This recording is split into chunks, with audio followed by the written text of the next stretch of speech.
ఒక్క రోజు కష్టపడడం చాలు, మళ్ళీ ఇబ్బంది పెట్టు వారం వరకు. ఊరికనే కాల్ లెటర్లు రావు, కష్టపడుకుంటే ఏది దక్కదు. కొంచెం ఓపెన్ చేసి కష్టపడండి, పుష్ చేయండి. నీ బాడీలో దమ్ముందనుకో, నువ్వు వెనకాల ఎదుర్కొచ్చు. ఒకరిని పట్టించుకోకు. ఎంత ఇంప్రూవ్మెంట్ అయితే, ఎంత టైమింగ్ తగ్గితే అంత ఈజీగా అక్కడ చేయొచ్చు.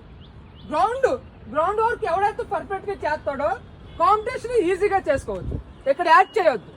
సీరియస్ గా హార్ట్ఫుల్ గా మీరు ఇక్కడికి వచ్చిన దానికి న్యాయం చేయండి. ఓకేనా?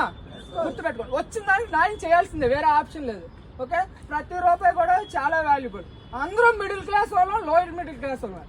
రూపాయికి న్యాయం చేయకపోతే, నేను పదే ఈ మాట చెప్తున్నాను, బోర్ కొట్టచ్చు మీకు.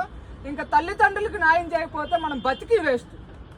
ఓకే, వాళ్ళకి ఏదో ఒకటి కోరుకుంటారు, జీవితంలో ఒకటే కోరుకుంటారు, పిల్లలు సక్సెస్. అదేనా?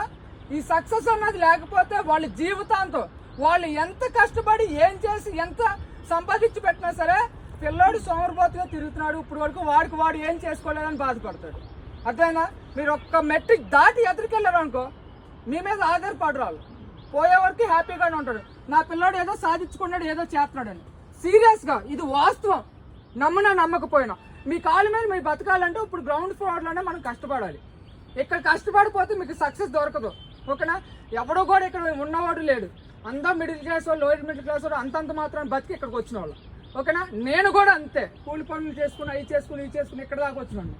నాకు ఏమీ లేదు వెనకాల, మీరు అలాగే వచ్చిన వాళ్ళే. అందరం కూడా కలిసి ఒక ఫ్యామిలీ లాగా అలా నడుచుకుంటూ వెళ్ళిపోతే దొరికేది సక్సెస్. అర్థమైందా? ఒకరినొకరు సపోర్ట్ చేసుకోండి, జాగ్రత్తగా వెళ్ళండి. ఈ ఒక్క 1 hour మటుకి నా మాట ఏనండి, అక్కడి నుంచి నన్ను పట్టించుకోపోయిన పర్లేదు. ఓకేనా? Love you so much.